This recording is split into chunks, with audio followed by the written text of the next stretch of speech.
ओम का नियम साहब, ओम का नियम क्या कहता है?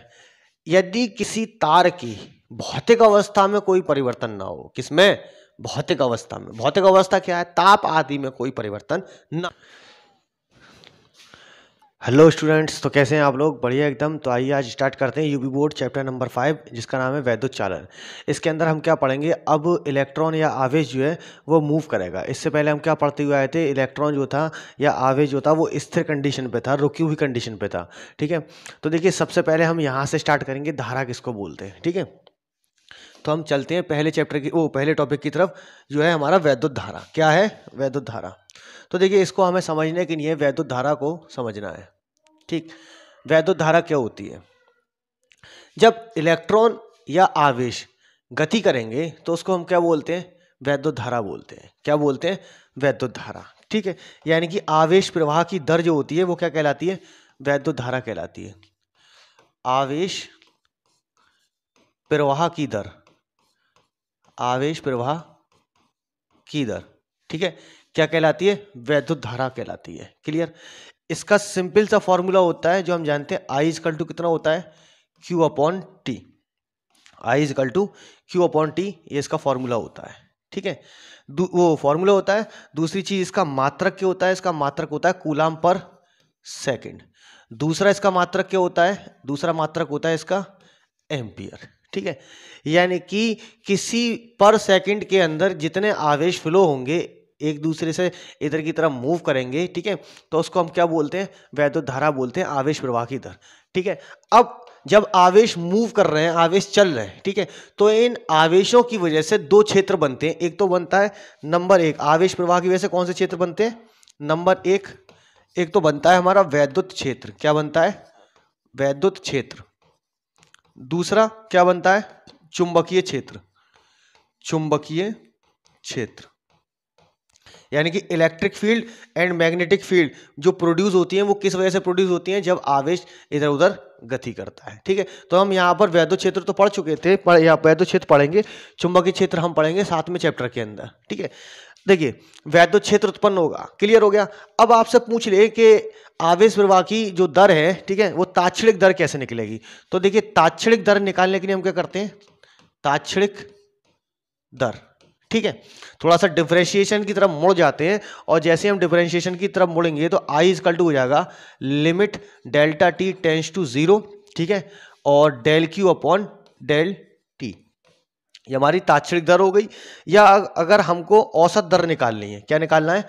औसत दर निकालना है। ठीक है, तो औसत दर निकालने के लिए हम क्या करेंगे? आई इज इक्वल टू कर देते हैं कितना? I is equal to D Q upon D T, यानी कि ये तीन कंडीशनें हैं। ठीक है, इस पे से हम क्या निकाल सकते हैं? करंट का मान निकाल सकते हैं कि करंट कितना फ्लो हो रहा है। ठीक है, दूसरी चीज धारा का जो विभव होती है, ठीक है, यानी कि धारा की जो विभव होती है वो होती है सीधी सीधी कैपिटल ए। कैपिटल ए क्या होती है? इसकी विभव होती है। क्या होती है? डायमेंशन होती है इसकी, विभव होती है। दूसरी चीज, अगर आवेश जो है वृत्ताकार पथ पर चले, यानी कि किस पथ पर चलना है? वृत्ताकार पथ पर चलेगा। ठीक है, जब आवेश या इलेक्ट्रॉन इस तरह से सर्कुलर वे में मूव करें, किस तरह से? सर्कुलर वे में मूव करें, ठीक, तो उसको हम क्या बोलते हैं? ठीक है, तो इस पे हमें करंट का मान कैसे निकालेंगे? सपोज किया हमने ये आर वृत्त का एक पथ है, आर त्रिज्या का एक वृत्ताकार पथ है, इस पथ पर इलेक्ट्रॉन मूव कर रहा है, इलेक्ट्रॉन मूव कर रहा है, तो इस तरह से ये मूव करेगा, तो यहां पर हो जाता है I is equal to Q upon capital T, यानी कि एक वृत्ताकार पाथ को पूरा करने में लगा जो समय होता है उसको हम क्या बोलते हैं? धारा बोलते हैं। और धारा जब वृत्ताकार पथ पर निकाली जाएगी तो इस तरह से निकाली जाएगी। और दूसरी चीज हम जानते हैं समय कितना होता है? टी इक्वल टू हम निकालते हैं ट्वाइस पाई अपॉन आर। वो टी इक्वल टू होता है हमारा टी बराबर निकालना है हमको, ठीक है, तो यहां पर हम क्या करेंगे? टी इक्वल टू होता है हमारा ट्वाइस पाई अपॉन ओमेगा या एफ ले लेते हैं। ठीक है, एंगुलर फ्रीक्वेंसी ले लेंगे या फिर हम क्या ले लेंगे? उसकी फ्रीक्वेंसी ले लेंगे। तो हम टी की वैल्यू इसके अंदर कैलकुलेट कर देते हैं। तो यहां से जो करंट का दूसरा मान निकल के आता है वो होता है तुम्हारा इलेक्ट्रॉन और आवृत्ति का गुणनफल। इलेक्ट्रॉन और आवृत्ति, एक फॉर्मूला और बन जाता है ये हमारा करंट का। ठीक, तो इसका बेसिक सा न्यूमेरिकल जो है वो क्या होगा? सपोज कीजिए कि करंट को फ्लो करने के लिए, और एक चीज और बता दें, करंट जो है वो कौन सी राशि है, वो सदिश राशि, सदिश नहीं है, अदिश राशि है। कौन सी है, अदिश राशि।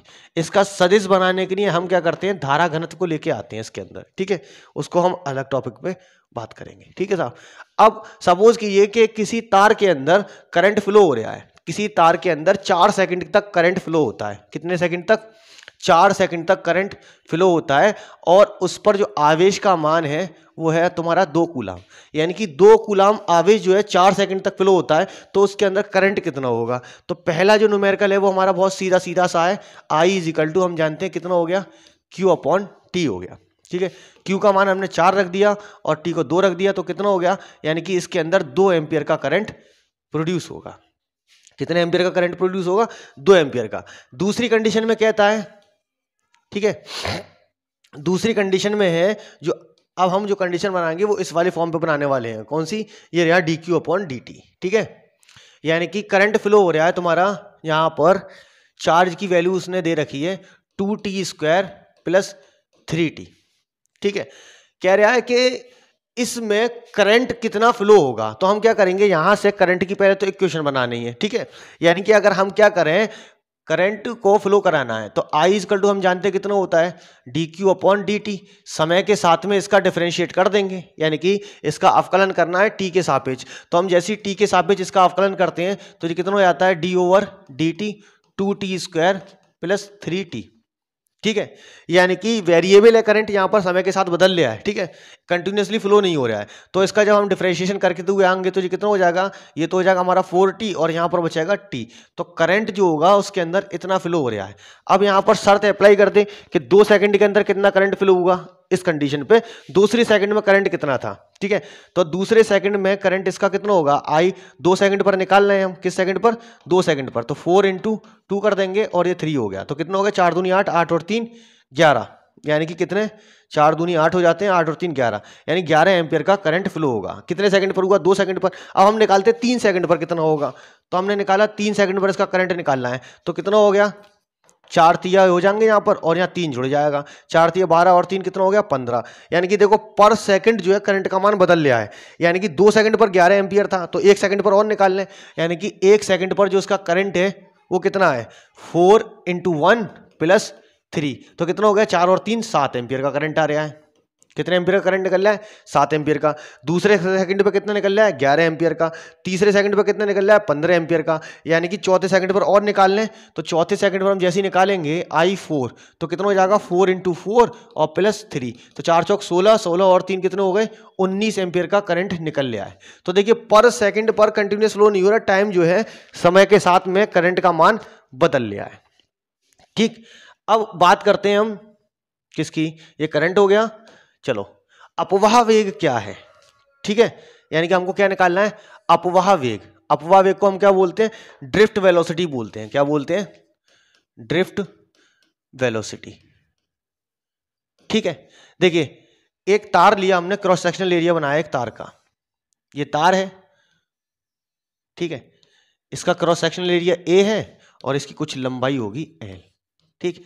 तो देखिए जब तक तार के अंदर करंट नहीं है, यानी कि बैटरी से V वोल्ट का विभवांतर इसको नहीं दिया गया है, तो इलेक्ट्रॉन कैसे मूव करते हैं, इलेक्ट्रॉन किस प्रकार चलते हैं, तो इलेक्ट्रॉन चलते हैं रैंडम गति से, मतलब एक अनियमित गति होती है, नियमित गति से नहीं चलते हैं, ठीक है, उल्टी सीधी भाग रहे होते हैं, क्लियर।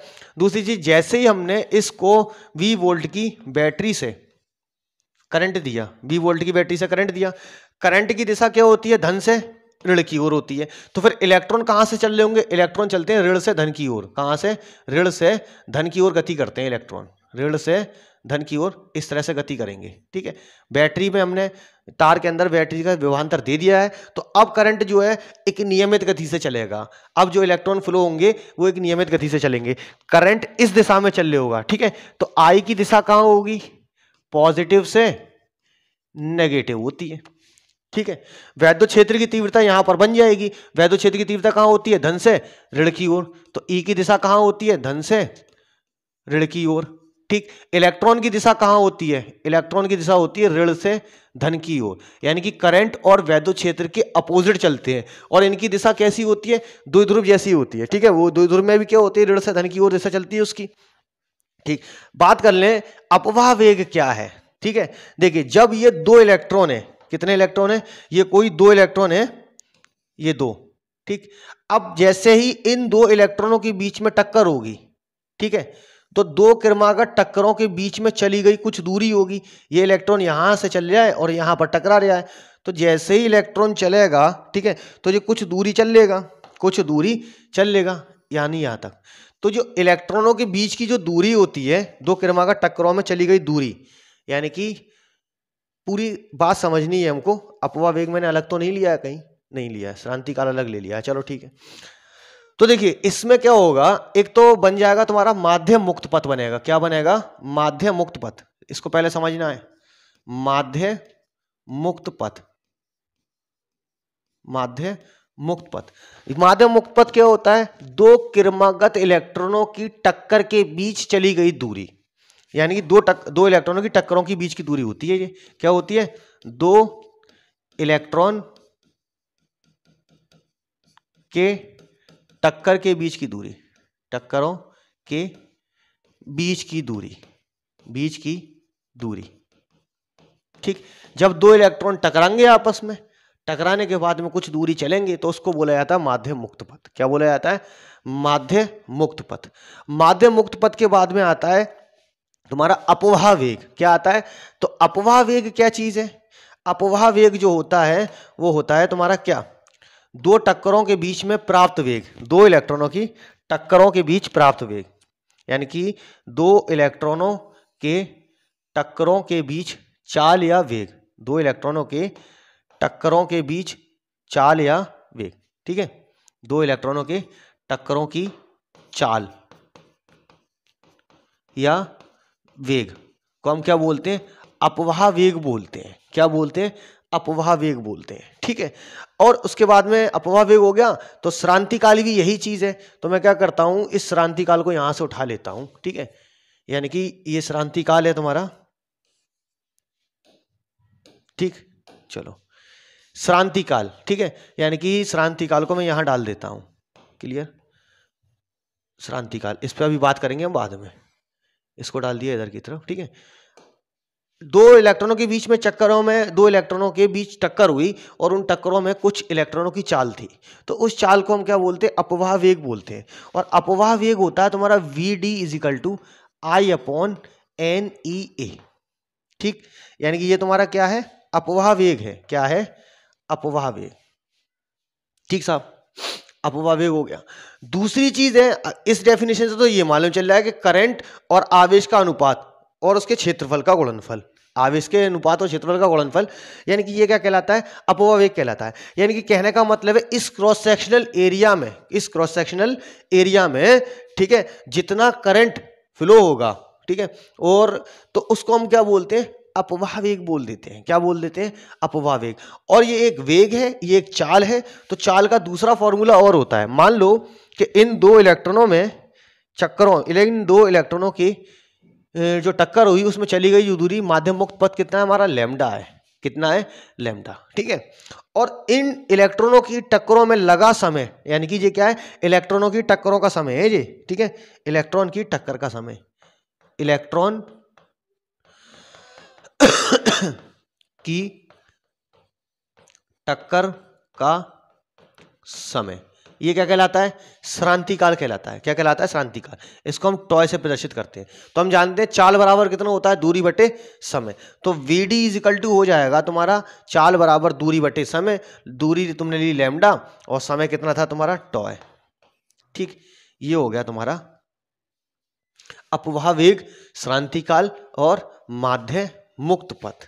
क्या हो गया, अपवाह वेग हो गया, माध्य मुक्त पथ हो गया, ठीक है, और श्रांति काल हो गया। मान लो 2 इलेक्ट्रॉनों की टक्कर में जो लगा समय था, यानी कि 2 इलेक्ट्रॉनों की टक्कर में लगा समय, क्या है, टक्कर में लगा समय, टॉय का मान दिया है उसने 2 सेकेंड, बहुत ज्यादा बता दिया मैंने, बहुत कम होता है। श्रांति काल का जो मान होता है ना, श्रांति काल का जो मान होता है, ठीक, वो 10⁻⁻14 सेकंड की कोटि का होता है। इतना टाइम लगता है 2 इलेक्ट्रॉनों को टकराने में, 10⁻14 सेकंड। तो हम क्या करेंगे, इसी को लेकर चल रहे हैं। मान लो 2 इलेक्ट्रॉनों की टक्करों में लगा समय 10⁻14 सेकंड है, इलेक्ट्रॉन का मान कितना होता है 1.6 इंटू 10⁻⁻19 कूलम, ठीक है। और कितने इलेक्ट्रॉन टकरा रहे हैं, कितने इलेक्ट्रॉन टकरा रहे हैं, तो हम क्या करें, इलेक्ट्रॉनों की संख्या ले लें हम 40 या 4 ले लेते हैं। कितनी ले ली हमने, 4 ले ली। तो और इसके अंदर जो करंट प्रोड्यूस हुआ था वो 4 एम्पियर का करंट प्रोड्यूस करा रहा है।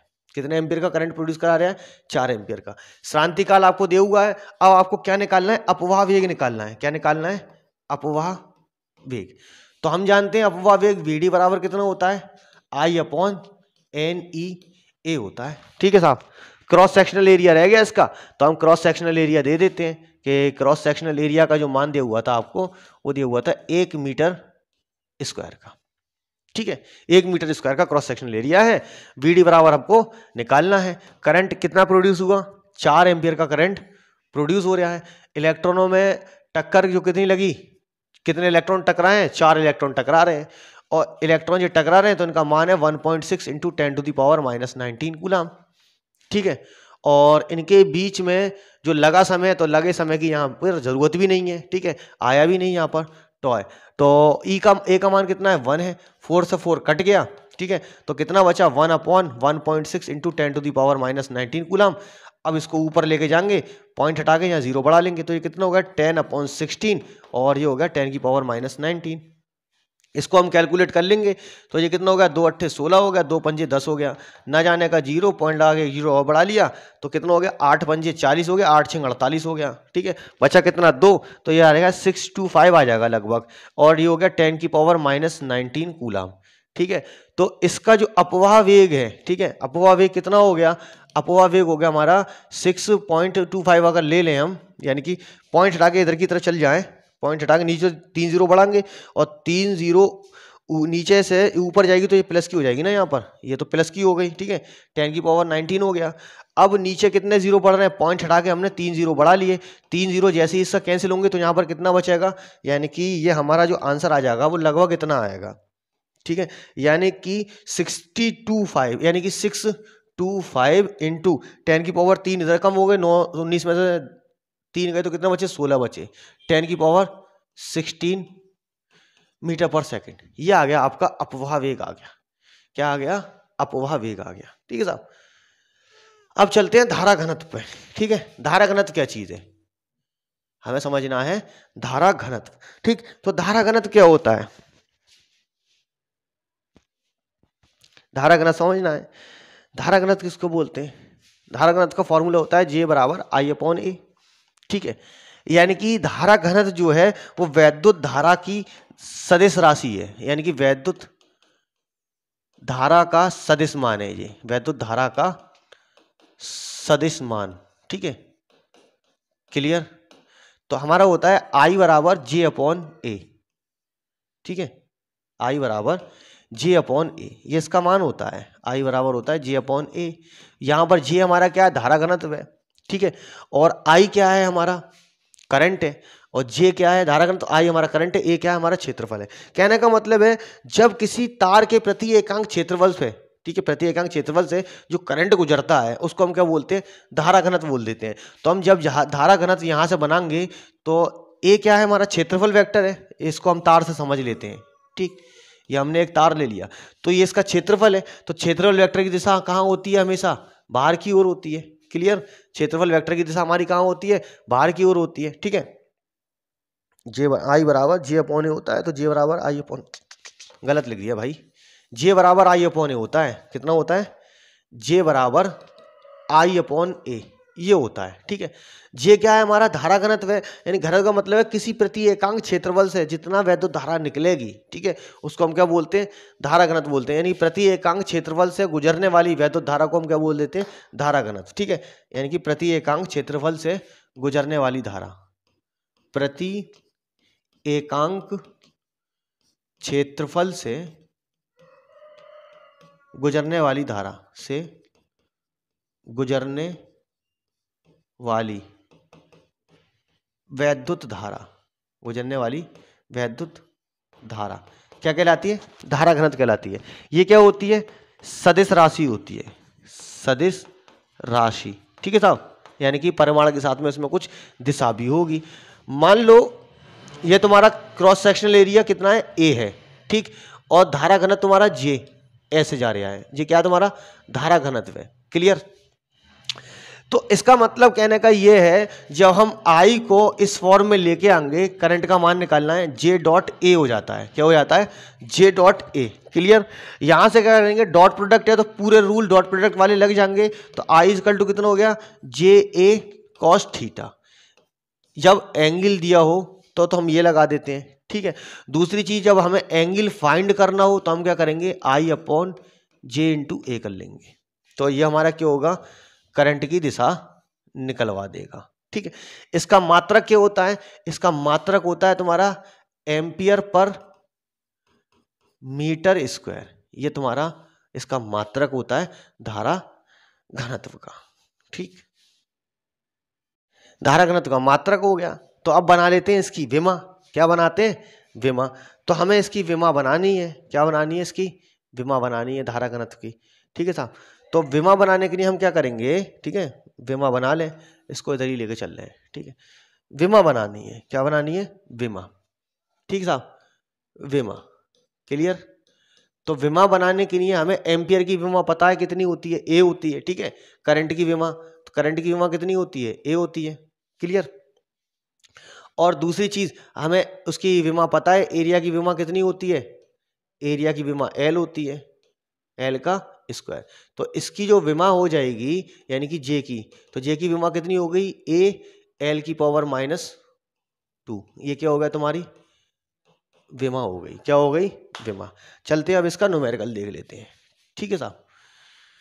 जे बराबर आई अपॉन ए निकालना है। सपोज कीजिए कि आपका 8 एम्पियर का करंट, ठीक है, यानी कि 4 मीटर स्क्वायर क्षेत्रफल से गुजर रहा है, तो इसका धारा घनत्व कितना होगा, जे, ठीक है। तो हम जानते हैं जे बराबर कितना होता है, आई अपॉन ए होता है। आई हमारा कितना है, 8 है, और ये कितना है, 4 है, तो 4 एकम 4, 4 दूनी 8 हो गया, ठीक है साहब। अब आपसे पूछ ले कि इसकी दिशा कितनी होगी, तो दिशा निकालने के लिए हम कितना जानते हैं, cos theta is equal to I cos theta, ठीक है। जे बराबर आई अपॉन ए हो गया, कॉस थीटा जब हमें निकालना है तो हम क्या करेंगे, यहां से फॉर्मूला बना लेंगे ना, I is equal to I upon J A cos theta हो जाएगा, कितना हो जाएगा, I is equal to cos theta equal to I upon J A हो जाएगा, ठीक है। आई अपॉन ए, तो 8 रख दिया हमने यहाँ पर, ठीक है। और जे हमने कितना निकाला था, जे हमने अभी निकाला है 2, कितना निकाला है 2, और एरिया हमें कितना दिया हुआ है, 4, ठीक है।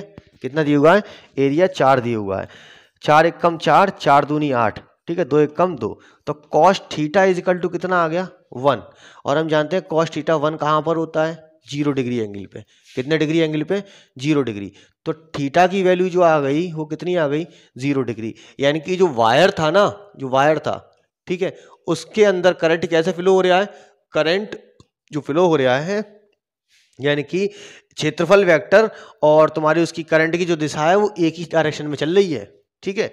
धारा घनत्व की दिशा और क्षेत्रफल की दिशा, दोनों की दिशा क्या है, एक ही दिशा में है, तभी करंट फ्लो होगा। अगर करंट इस तरह से है, मान लो क्षेत्रफल वेक्टर तुम्हारा इस तरफ जा रहा है, यानी कि ये तुम्हारा धारा घनत्व है जे और ये क्षेत्रफल वेक्टर है ए, तो इसके बीच में कितने डिग्री का कोण बन गया, 90 डिग्री का कोण बन गया। जैसे ही 90 डिग्री का कोण बना तो उसके अंदर से कोई करंट ही नहीं निकलेगा, करंट नहीं निकलेगा। चलो अब चलते हैं हम गतिशीलता पे, ठीक है। गतिशीलता क्या चीज है भाई, गतिशीलता, गतिशीलता होती है तुम्हारी म्यू बराबर वी अपॉन ई, यानी कि किसी वैद्युत क्षेत्र में, किसी वैद्युत क्षेत्र में अपवाह वेग और वैद्युत क्षेत्र की तीव्रता के अनुपात को क्या बोलते हैं, गतिशीलता बोलते हैं। इसको इंग्लिश में बोलते हैं मोबिलिटी, क्या बोलते हैं, मोबिलिटी, ठीक है। वैद्युत क्षेत्र की तीव्रता यानी कि क्या है तुम्हारा, अपवाह वेग तथा वैद्युत क्षेत्र की तीव्रता के अनुपात को, किसको, अपवाह वेग तथा वैद्युत क्षेत्र की तीव्रता का अनुपात जो होता है, वैद्युत क्षेत्र की तीव्रता का अनुपात, किसका, वैद्युत क्षेत्र की तीव्रता का अनुपात क्या कहलाता है तुम्हारा, अपवाह वेग कहलाता है, ठीक है। यानी कि किसी वैद्युत क्षेत्र में जो अपवाह वेग आ रहा है तो उसको वैद्युत अपवाह वेग तथा वैद्युत क्षेत्र की तीव्रता के अनुपात को हम क्या बोलते हैं, गतिशीलता बोलते हैं। मान लो ये कोई तार है, इस तार के अंदर कुछ कोटर हैं और कुछ इलेक्ट्रॉन हैं, ये इलेक्ट्रॉन है और ये कोटर है, ठीक है साहब। तो इलेक्ट्रॉनों के लिए अपवाह वेग कितना होगा, इलेक्ट्रॉनों के लिए तो ये हो जाएगा म्यू ई, और अपवाह वेग वी ई रह जाएगा, ठीक है। और वैद्युत क्षेत्र की तीव्रता कितनी हो जाएगी, ई हो जाएगी। तो ये किसके लिए आ गया, ये आ गया तुम्हारे इलेक्ट्रॉन के लिए, किस में आ गया, इलेक्ट्रॉन के लिए। ठीक, इसी तरीके से जब हम कोटर के लिए निकालेंगे तो कितना हो जाएगा, वी एच अपॉन ई, इलेक्ट्रॉन और होल। तो ये किसके लिए आ जाएगा, ये आ जाएगा तुम्हारा कोटरों के लिए। इसका उपयोग कहाँ है, इसका उपयोग है तुम्हारा सेमीकंडक्टर वाले चैप्टर में आएगा। क्लियर हो गया, ये रहा तुम्हारा अपवाह वेग। अब दूसरी चीज इसका मात्रक बनाना है हमको, क्या बनाना है, मात्रक। ठीक, अपवाह वेग ये क्या है, तुम्हारा वेग है, तो वेग का मात्रक क्या होता है, वेग का मात्रक तो सीधा होता है मीटर पर सेकंड। क्या होता है इसका मात्रक, मीटर पर सेकंड होता है साहब। और वैद्युत क्षेत्र की तीव्रता के दो मात्रक होते हैं, एक तो होता है न्यूटन पर कूलम और दूसरा होता है वोल्ट पर मीटर। ठीक, तो यहां से हम इसका क्या बना रहे हैं, मात्रक बना रहे हैं। तो मात्रक बनाते टाइम में हमको क्या देखना है, ये दो चीजें थी इसकी। ठीक, ये मैंने इसको उठा लिया और यहाँ डाल दिया, ये इसका मात्रक हो गया, और क्या हो गया तुम्हारा अपवाह वेग हो गया से।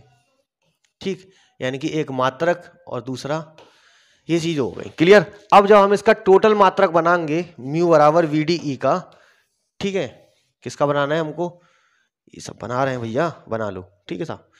अब देखो वी डी की जगह हमने कितना रख दिया, मीटर पर सेकंड।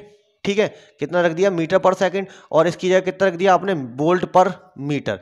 तो एक मात्रक हो जाएगा इसका मीटर स्क्वायर बटे वोल्ट सेकंड।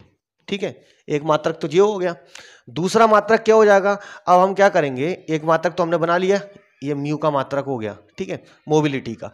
अब दूसरा मात्रक हमको बनाना है, तो हम क्या करेंगे, इसकी जगह तो मीटर पर सेकंड ही लगाएंगे और इसकी जगह कितना रख देंगे, न्यूटन पर कूलाम रख देंगे। तो जैसे ही मोबिलिटी का मान ऊपर जाएगा तो जो हो जाएगा मीटर कूलाम बटे न्यूटन सेकंड। ठीक, ये इसकी क्या हो गई, ये इसका मात्रक हो गया, क्या हो गया, इसका मात्रक हो गया। अब हमें क्या बनानी है, इसकी विमा बनानी है। क्या बनानी है, विमा। तो देखिए विमा बनाने के लिए हम क्या करते हैं, बिल्कुल बेसिक में चले जाते हैं। काय में चले जाते हैं, बिल्कुल बेसिक में। यहां पर हम जानते हैं कि म्यू तो हो गया हमारा कितना, इस वाली से बना ले रहे हैं। ठीक है, ये हो जाएगा तुम्हारा मीटर पर सेकंड, और v को हम कितना रख सकते हैं, v बराबर हमारा कितना होता है, w अपॉन q होता है। ठीक है, यानी कि हमको किसका मात्रक बनाना है, यानी कि हमको बनाना है इसका, इससे बनाते हैं, किसी से भी बना लो भैया। v इजकल टू हो गया w अपॉन क्यू, और v इजकल टू जब w अपॉन क्यू हो जाएगा तो ये कितना हो गया तुम्हारा, जूल पर कूलाम, जो होता है वोल्ट का मात्रक। ठीक है साहब। तो अब हमें क्या करना है, इसकी जगह हमने रख दिया जूल पर कूलाम। ठीक है साहब। और ये क्या था तुम्हारा, ये था तुम्हारा मीटर, कितना था, मीटर। ठीक है, ये तुम्हारा मीटर है ना, नहीं भाई ये हुआ क्या, म्यू तो ये तुम्हारा हो गया मीटर स्क्वायर हो गया, और यहाँ पर मीटर कूलाम हो गया, और ये हो गया न्यूटन सेकंड। बना क्या दिया मैंने जी, मीटर पर सेकंड बना दिया। ये हो गया तुम्हारा म्यू का मान हो गया मीटर पर सेकंड न्यूटन पर कूलाम। ठीक है, तो ऊपर गया मीटर कूलाम और न्यूटन सेकंड। ठीक है, हाँ सही तो है, ये दूसरा है। ठीक है, और ये पहला रखा हुआ है तुम्हारा। ठीक है, जूल पर कूलाम हो गया, और ये हो गया तुम्हारा वोल्ट सेकंड। क्या हो गया, वोल्ट सेकंड। यानी इधर से आओ, किधर से आ रहे, इधर से चल रहे हैं। ठीक है, बिल्कुल सही चल रहा है हिसाब किताब, इधर से चल रहे हैं। तो मीटर की विमा हमने लगाई, कितनी हो गई, L2 हो गई। ठीक है, अब v की विमा हमें बनानी है अभी, तो v की विमा अभी हम पहले बना लें। ठीक है, v की विमा हमने बना ली, तो ये हो जाएगा मीटर स्क्वायर, और ये तुम्हारा हो जाएगा जूल पर कूलाम। ठीक है, और ये तुम्हारा हो गया सेकंड। ठीक है, अब कूलाम ऊपर जाएगा तो हो गया coulomb meter square upon joule second. ठीक है, और हम जानते हैं जूल किसके बराबर होता है, न्यूटन पर न्यूटन मीटर किसके बराबर होता है, न्यूटन मीटर के बराबर होता है। किसके बराबर होता है, न्यूटन मीटर के। तो अब जे का मान उठा के हम इसमें रख देंगे, तो जो हो जाएगा कूलाम मीटर स्क्वायर, और ये हो जाएगा तुम्हारा न्यूटन मीटर, और ये हो गया सेकंड। तो वही यूनिट आ गई लौट के। ठीक है, यानी कि हो गया मीटर कूलाम बटे न्यूटन सेकंड। ठीक है साहब। अब हम जानते हैं इसकी विमा कितनी होती है। देखिए एम की जो विमा होती है वो कितनी होती है, मीटर है, तो इसकी विमा होती है सिर्फ एल। ठीक है, कूलाम की विमा क्या होती है, 80। कितनी होती है, कूलाम की विमा 80 होती है, और न्यूटन की जो विमा होती है वो कितनी होती है, mL t-2 होती है। ठीक है, सेकंड की जो विमा होती है वो कितनी होती है, टी होती है, कितनी होती है, कैपिटल टी। ठीक है, अब ये चारों विमाएं हमको मिल चुकी हैं, बस कुछ नहीं करना है, अब इनका गुणागणित लगा देना है। तो जैसे ही हम इसका गुणागणित लगाएंगे, ठीक है, इसका हम गुणागणित कर रहे हैं, ठीक, तो इसकी जगह अब हम क्या रख देंगे, पूरा का पूरा हमारा सिस्टम तैयार हो चुका है। ये हो गया एल, और क्यू सी की जगह कितना रखा, ए टी, तो ये हो गया तुम्हारा एल ए टी। ठीक है, और नीचे कितना हो जाएगा, M L T minus two और इंटू टी। ठीक है साहब, टी से टी कैंसिल हो चुका है। ठीक, बचा कितना तुम्हारा, एल ए टी अपॉन, और नीचे बचेगा तुम्हारा M L T minus one. क्या बचेगा, M L T minus one. अब जो ऊपर जाएगा तो प्लस वाली क्या हो जाएंगी, माइनस, और माइनस वाली क्या हो जाएंगी, प्लस। एम ऊपर जाएगा तो कितना हो जाएगा, माइनस का one, M minus one. L ऊपर जाएगा तो एल कैंसिल हो गया। ठीक है, एल तो एल कैंसिल हो गया, बचा कितना तुम्हारा, M L two newton second. सही है भैया, बिल्कुल सही चल रहा है। एल से एल ऊपर जाएगा तो कैंसिल हो चुका, और टी माइनस का वन ऊपर जाएगा तो प्लस का हो जाएगा, कितना, माइनस का हो जाएगा, यानी कि प्लस का हो जाएगा, M A T two, M minus one A और टी टू। ये हो गई हमारी विमा, गतिशीलता की विमा हो गई। चलते हैं फिर नेक्स्ट टॉपिक पे। देखिए अब है हमारा प्रतिरोध। ठीक है, प्रतिरोध होगा और प्रतिरोध का व्युत्क्रम होगा। क्लियर, तो प्रतिरोध कहते किसको है, प्रतिरोध बोलते हैं, प्रतिरोध को आर से प्रदर्शित करते हैं। मात्रक इसका ओम होता है साहब, मात्रक क्या होता है इसका, ओम। ठीक है, प्रतिरोध होता है विभव तथा धारा के अनुपात को, विभव तथा धारा के अनुपात को हम क्या बोलते हैं, वैद्युत प्रतिरोध बोलते हैं। क्या बोलते हैं, वैद्युत प्रतिरोध। ठीक है साहब, यानी कि अगर किसी तार का विभव और धारा का अनुपात ले लिया जाए तो वो क्या कहलाता है, तुम्हारा वैद्युत प्रतिरोध कहलाता है। वैद्युत प्रतिरोध, तो मैं यहाँ पर इसको हटा दूं जरा, विशिष्ट प्रतिरोध हटा दूंगा अभी। ठीक है, विशिष्ट प्रतिरोध मुझे हटाना है। ठीक है, विशिष्ट प्रतिरोध मैं क्या करूँगा, हटा दूंगा, और विशिष्ट प्रतिरोध जैसे ही मैंने हटाया तो हटाने के बाद में कुछ कहानी मिल जाएगी मुझे। ठीक, वैद्युत प्रतिरोध की बात कर रहे हैं सिर्फ हम, किसकी, प्रतिरोध की। ठीक है साहब, अब प्रतिरोध का जो दूसरा मात्रक होगा वो होगा वोल्ट पर एम्पियर। कितना होगा, वोल्ट पर एम्पियर, और 1 वोल्ट पर एम्पियर क्या कहलाता है तुम्हारा, 1 वोल्ट पर एम्पियर कहलाता है 1 ओम। ठीक है साहब, वैद्युत प्रतिरोध के व्युत्क्रम को क्या बोलते हैं, वैद्युत चालकता बोलते हैं। क्या बोलते हैं, वैद्युत चालकता।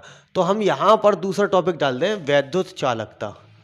वैद्युत चालकता, वैद्युत चालकता क्या है, वैद्युत चालकता कहलाती है तुम्हारी वैद्युत प्रतिरोध के व्युत्क्रम को, वैद्युत प्रतिरोध के व्युत्क्रम को, किसको, वैद्युत प्रतिरोध के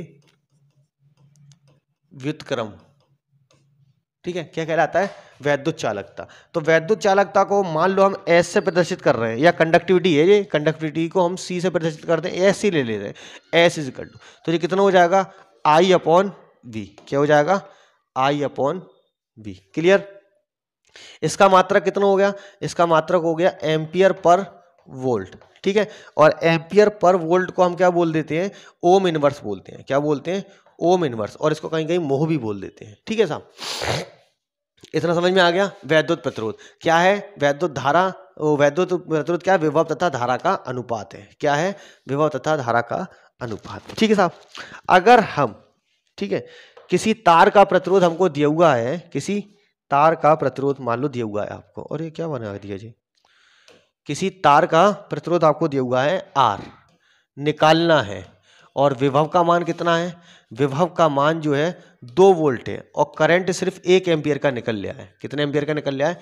1 एम्पियर का। तो उसका जो प्रतिरोध होगा वो कितना होगा उस तार का, तो तार का जो प्रतिरोध होगा वो हो जाएगा V अपॉन आई 2/1, यानी कि 2 ओम। कितना हो गया, 2 ओम का वो प्रतिरोध होगा। और एक चीज बताऊं, ताप निर्भर करता है किस पर, वो वैद्युत प्रतिरोध निर्भर करता है किस पर, ताप पर। तो यानी कि ताप बढ़ने पर वैद्युत प्रतिरोध का मान बढ़ जाता है, ताप बढ़ने पर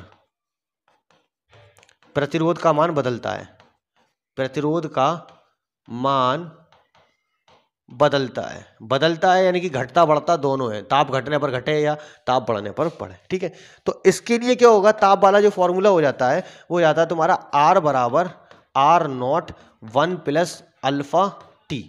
क्या हो जाता है, R बराबर R not 1 plus alpha T. ठीक है साहब, अब इसका हम ढंग से न्यूमेरिकल देख लेंगे। क्लियर, देखिए एक तो हो गया, ये क्लियर हो गया, यानी कि किसी तार का प्रतिरोध आपको दिया हुआ था, वो विभव दिया हुआ था कि 2 वोल्ट का इसके ऊपर विभव दिया जा रहा है और धारा का मान 1 एम्पियर है, तो उसके ऊपर प्रतिरोध का मान कितना होगा वो हमने ये निकाल लिया। ठीक है साहब, अब दूसरी चीज आती है, यानी कि इसका कहने का मतलब ये है कि मान लो कि कोई एक तार आपको दिया हुआ है, माना तार का प्रारंभिक ताप दिया हुआ है आपको, क्या, तार का ताप, ठीक है, कितना, 20 डिग्री सेल्सियस पर, कितने, 20 डिग्री सेल्सियस है, यानी कि तार का ताप हमें 20 डिग्री सेल्सियस पर लेना है। ठीक है, पहले 0 डिग्री पर लिया, अब 20 डिग्री सेल्सियस पर लेके चल रहे हैं। ठीक है साहब, तो तार का ताप 20 डिग्री सेल्सियस पर, ठीक है, तार का ताप है 20 डिग्री सेल्सियस और प्रारंभिक प्रतिरोध है इसका, प्रारंभिक प्रतिरोध, ठीक है, प्रारंभ में प्रतिरोध इसका कितना था, 2 ओम था, कितना था, 2 ओम। अगर तार का रेखीय प्रसार गुणांक अल्फा, रेखीय प्रसार गुणांक आपको दे दिया जाए यानी कि 2 प्रति डिग्री सेल्सियस, ठीक है, 2 प्रति डिग्री सेल्सियस है, अल्फा बराबर कितना होता है, प्रारंभिक लंबाई में वृद्धि तथा प्रारंभिक लंबाई और ताप का गुणनफल का अनुपात जो होता है वो क्या कहलाता है, आपका रेखीय प्रसार गुणांक कहलाता है। तो हम जानते हैं इसका तार का प्रतिरोध कितना होगा, तार का प्रतिरोध कितना होगा हमें निकालना है। तो देखिए ये हमको क्या दिया हुआ है, ये तो दिया हुआ है R नॉट, फॉर्मूला हम जानते हैं R बराबर कितना होता है, R not 1 plus alpha T. ठीक है साहब, अब प्रारंभ में ताप कितना था, प्रारंभ में प्रतिरोध कितना है, 2 ओम है, कितना है, 2 ओम, 1 प्लस अल्फा का मान कितना दिया हुआ है आपको 2 और टेम्परेचर कितना डिग्री सेल्सियस कर दिया जाए 20। तो देखिए अब तार का प्रतिरोध कितना हो जाएगा, 1 प्लस 20 दूनी कितना हो गया 40, यानी कि 41 और ये कितना हो गया 2, 41 दूनी कितना हो गया 82, यानी कि अब जो तार है वो तार का जो प्रतिरोध है वो कितने ओम का हो गया 82 ओम का प्रतिरोध हो गया। ठीक है, तो ताप बढ़ने पर प्रतिरोध का मान बढ़ जाता है और ताप घटने पर प्रतिरोध का मान घट जाएगा। ठीक है साहब, ये रहा। अब बात करते हैं इसकी विमा की, किसकी, विमा। तो देखिए विमा क्या चीज है भाई, विमा तो अभी इतनी बहुत सी हमने निकाली है तो हम इसका भी विमा निकालेंगे। तो विमा निकालने के लिए हमें क्या होना चाहिए, मात्रक पता होना चाहिए। आर बराबर कितना हो गया V अपॉन आई, स्टैंडर्ड मात्रक नहीं MKS वाला मात्रक, इसका MKS वाला मात्रक हमें पता होना चाहिए साहब। तो MKS वाला मात्रक इसका क्या है V अपॉन आई, यानी कि वोल्ट पर एम्पियर है। क्या है मात्रक, वोल्ट पर एम्पियर, कितना है वोल्ट पर एम्पियर साहब, यानी कि वोल्ट प्रति एम्पियर। ठीक है साहब, अब वोल्ट V बराबर कितना होता है W अपॉन Q, वही कहानी रखनी है हमको, जूल पर कूलाम। ठीक है साहब, तो R बराबर कितना हो गया, वोल्ट की जगह रखेंगे हम कितना, जूल पर कूलाम, और नीचे क्या मौजूद है, नीचे हमारा एम्पियर मौजूद है। ठीक है, तो ये कितना हो गया, और जूल बराबर हम जानते हैं कितना होता है newton meter upon coulomb ampere. इससे हम इसकी अब विमा बना लेंगे, और न्यूटन की विमा हम जानते हैं कितनी होती है, mL2T-2 होती है। ठीक है, mL होती है, और मीटर की विमा कितनी होती है, L होती है। कूलाम की विमा कितनी होती है, AT होती है, और करंट की विमा कितनी होती है, A होती है। क्या होती है, करंट की विमा A होती है साहब। इसको ऊपर लेके जाएंगे प्लस वाले माइनस, माइनस वाले प्लस, तो ये हो गया तुम्हारा mL2। ठीक है, mL2 ये हो जाएगा, और A2 नीचे से ऊपर गया तो काय का माइनस का हो गया A-2, T माइनस का T प्लस का ऊपर जाएगा तो काय का हो जाएगा माइनस का, तो ये कितना हो गया -3, यानी कि ये क्या होगी, वैद्युत प्रतिरोध की विमा हो गई। ठीक है, और वैद्युत प्रतिरोध को क्या बोलते हैं हम, वैद्युत चालकता बोलते हैं, यानी कि क्या बोलते हैं हम, देखो वैद्युत चालकता, तो वैद्युत चालकता की विमा क्या होगी, यानी कि वैद्युत चालकता उल्टी होती है ना इसकी, वैद्युत चालकता। ठीक, चालकता को हमने S से रिप्रेजेंट किया। ठीक है, तो S इक्वल टू कितना होता है 1/R होता है, तो R का जो सूत्र बनाया हमने वो कितना हो जाएगा, यहाँ पर S की जो सूत्र हो जाएगा वो हो जाएगा coulomb ampere upon newton meter. ठीक है साहब, कूलाम एम्पियर न्यूटन मीटर हो गया। तो विमा जब इसकी चेंज होती हुई आएगी तो एस कितना हो जाएगा, एम प्लस का है माइनस का, एल प्लस का है माइनस का, ए प्लस का, ए माइनस का है प्लस का, टी प्लस का माइनस का है तो प्लस का। ये हो गई इसकी वैद्युत चालकता की विमा। ठीक है साहब, अब जरा चलते हैं प्रतिरोधकता क्या है। तो देखिए प्रतिरोधकता होती है वैद्युत क्षेत्र की तीव्रता तथा धारा घनत्व का अनुपात। वैद्युत क्षेत्र की तीव्रता तथा धारा घनत्व का अनुपात। एक तो जो फॉर्मूला होता है रो, ठीक है, रो का एक फॉर्मूला हो जाता है आर ए अपॉन एल।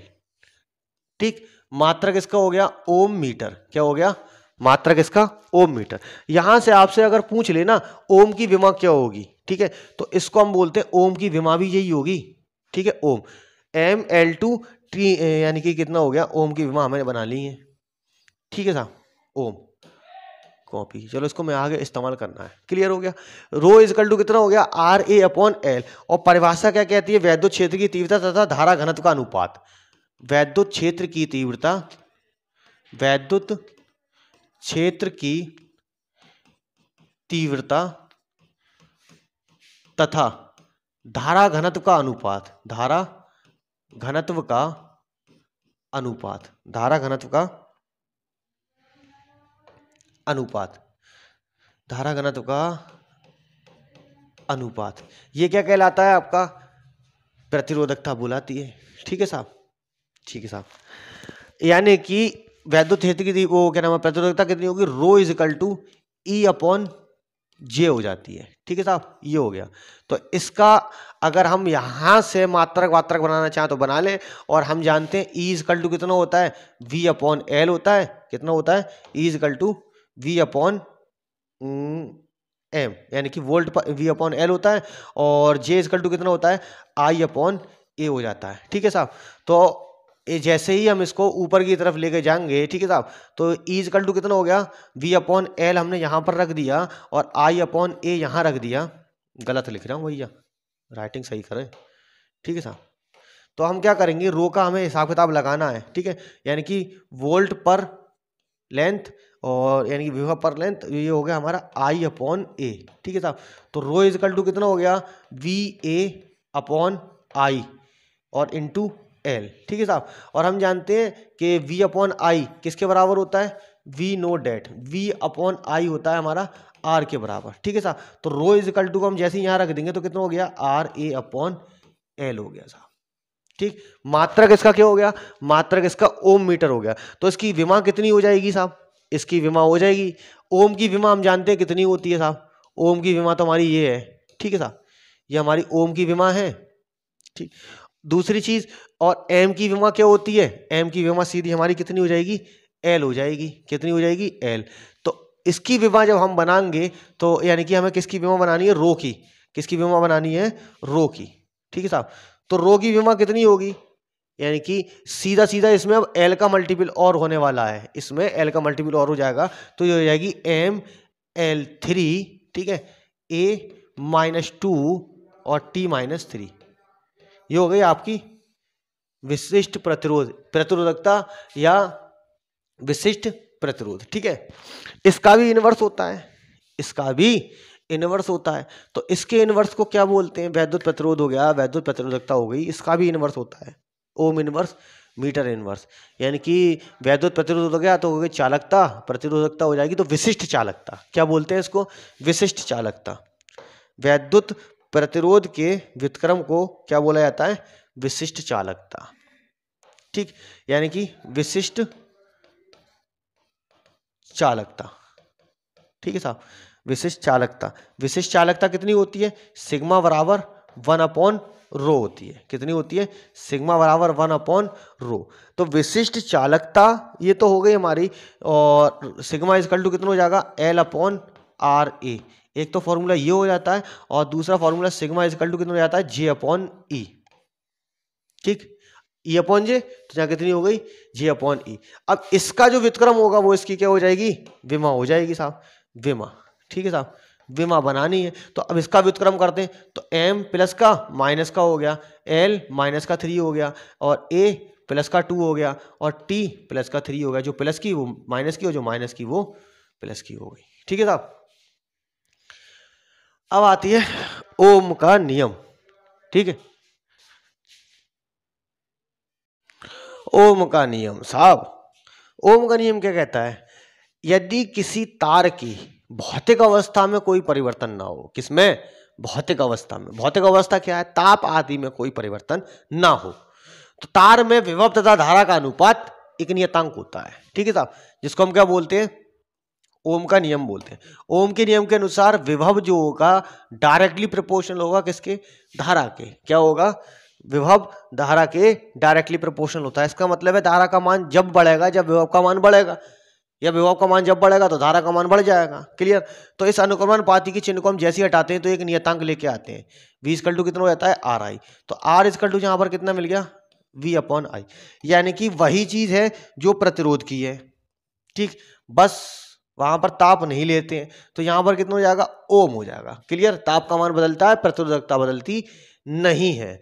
तो हम यहां पर भूल गए तो हम ये देते हैं प्रतिरोधकता का मान नहीं बदलता, ठीक है, प्रतिरोधकता बदलती नहीं है, प्रतिरोधकता का मान नहीं बदलता, मान नहीं बदलता, ठीक, यानी कि जो स्पेसिफिक होती है, जो होती है वही होती है। किसी तार की जितनी भी होगी, कोई भी वायर हो, चाहे लोहे का हो, एल्युमिनियम का हो, जिसकी भी प्रतिरोधकता जितनी होगी वो टेम्परेचर बदलने पर नहीं बदलती, जगह बदलने पर भी नहीं बदलती है, ठीक है।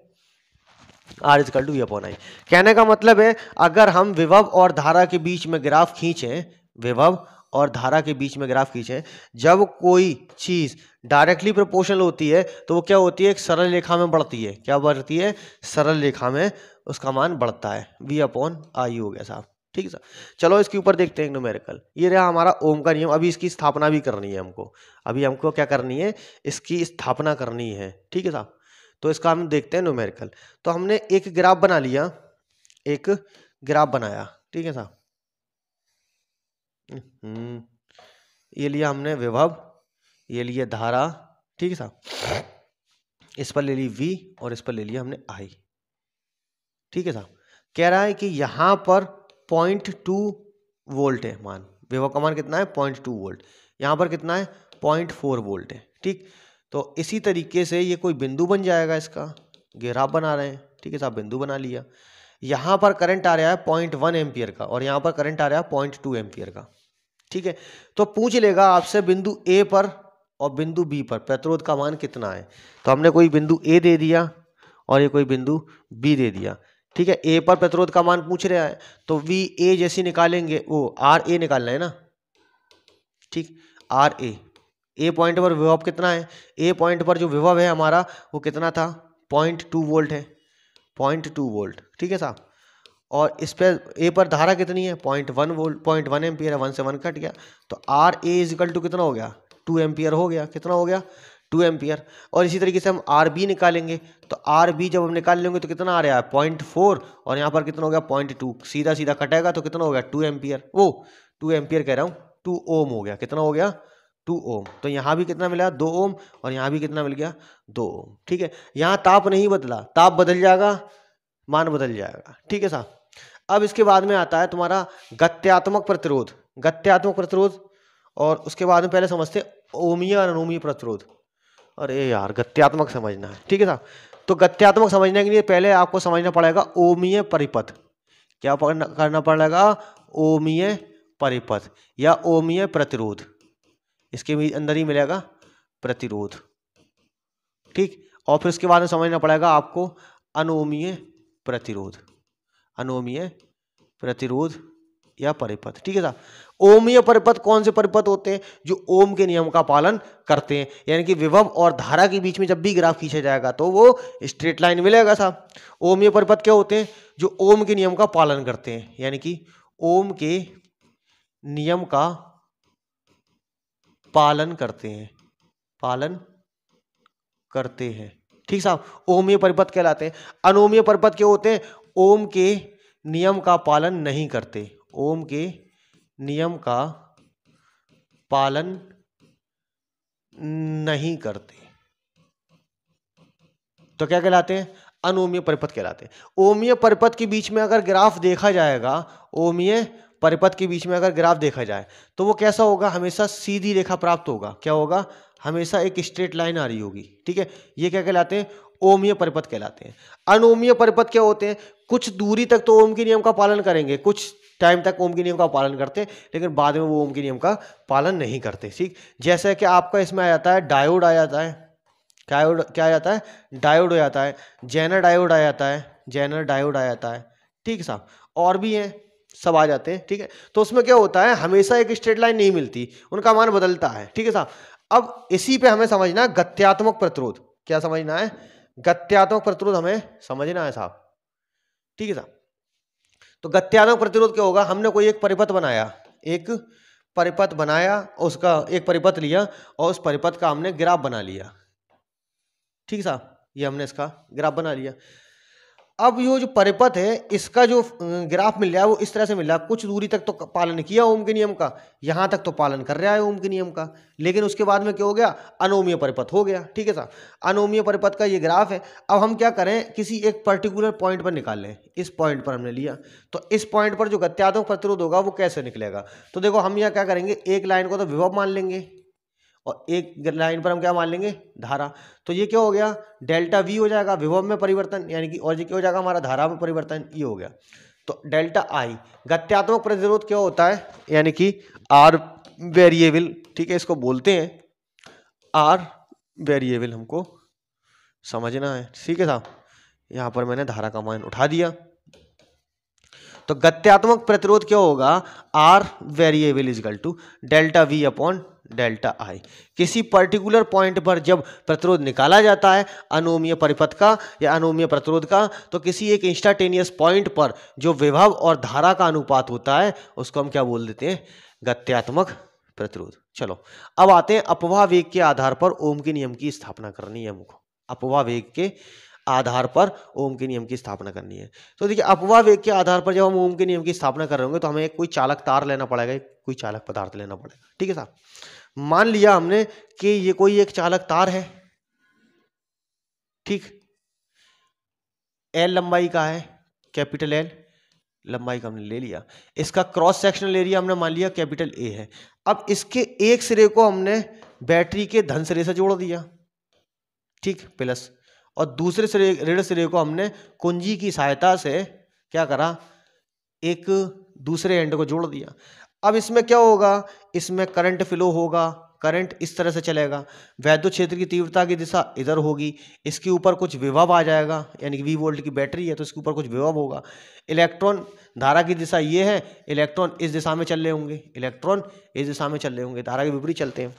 ठीक, अब देखिए इनके बीच में वैद्युत क्षेत्र की तीव्रता आनी है। ठीक है, अपवाह वेग के आधार पर कर रहे हैं, तो हम जानते हैं अपवाह वेग हमारा होता कितना है, Vd बराबर होता है I अपॉन NEA।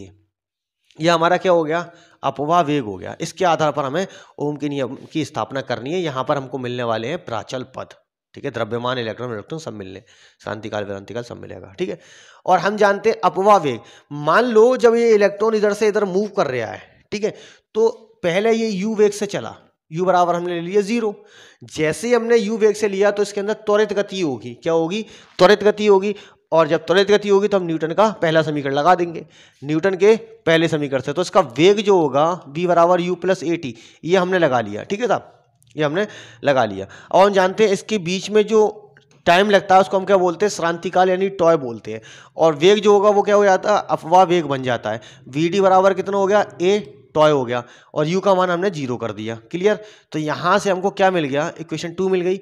इस Vd को उठा के इसके अंदर पुट कर देंगे, तो Vd बराबर हमारा कितना हो गया, a toy I upon NEA हो गया। ठीक है साहब, जब त्वरित गति आ चुकी है, जब त्वरित गति आ चुकी है, इलेक्ट्रॉन का कुछ द्रव्यमान होगा, मास ऑफ इलेक्ट्रॉन होगा। ठीक है, इलेक्ट्रॉन का कुछ द्रव्यमान होगा और ये त्वरित गति से चल रहा है तो इसके बीच में कुछ बल लगेगा। तो बल हमारा कितना होता है, F बराबर ma होता है साहब। a का मान उठाएंगे इधर रख देंगे, तो इसके बीच में जो लगने वाला बल हो जाएगा वो कितना हो जाएगा, mi अपॉन NEA।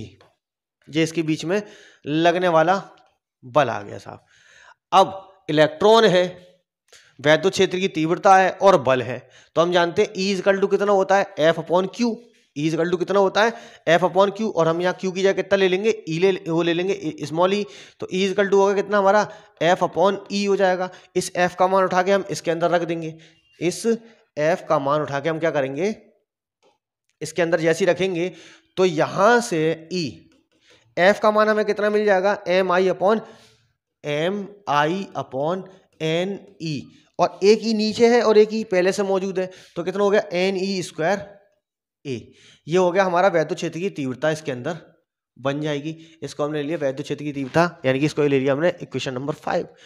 अब जब बी वोल्ट की बैटरी लगी हुई है, एल लंबाई है, तो ई इक्वल टू हम जानते हैं कितना होता है वी अपॉन एल होता है। ई इक्वल टू कितना होता है हमारा वी अपॉन एल, ठीक साहब, E equal to V upon L हम इसको भी जानते हैं, और एल हमने कितनी ली है कैपिटल एल ले लिए, तो इसको हमने दे दिया इक्वेशन नंबर 6।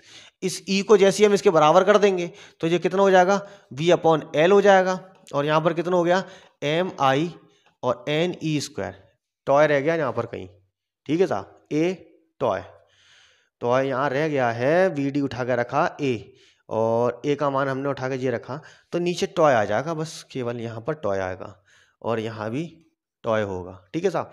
तो N E square A tau, clear.